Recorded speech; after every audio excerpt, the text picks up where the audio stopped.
પેલા તમે જુઓ તો ભેંસું ઊભી ઊભી ખાતી હતી, માણા બેઠા બેઠા ખાતા હતા.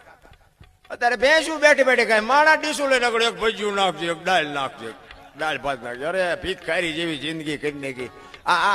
આપડા ગઢા બાવડા ચાલીને મોઢામાં બાપુ આમ ભરાવતા. અરે મારા બાપ ગળાના હમ એમ હોય. ઈ સંસ્કૃતિ ખતમ કરી નાખી આપણે. ચોખ્ખું ઘી બજારમાં નથી ખપતું, દારૂના પીપળા બાવળિયામાં ખપી જાય. જોવો તો ખરા આપણે ઊંધું કર્યું. હે મને તમને બધાને દેખાય છે.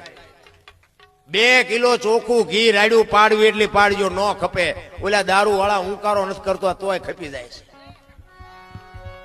દૂધ વાળો ઘરે આવે ને, દૂધ વાળો ઘરે દેવા મહિના સુધી બાકી, અને તોય બેનું ને ડખડખ આવે.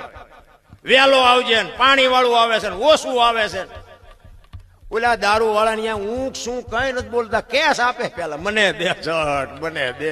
અરે હારા માય કાંગલાઓ મરી જાઓ. અરે આવા ગાયું બેહુના દૂધાણા આપ્યા બાપુ. દૂધ ઘી ખાઓ, કાજુ બદામ ખાઓ, શું ઘટે છે ભલા મને. મા બાપ જો આવી શીખામણ દે કે તમને ન ખબર પડે. મા બાપ ને એમ જ કરે છે બોલો. આ નહોતી ખબર એટલે 100 વીઘા રાખી હતી, તું 10 વીઘાના ઉલાળિયા મીડો કરવા. બધી ખબર છે.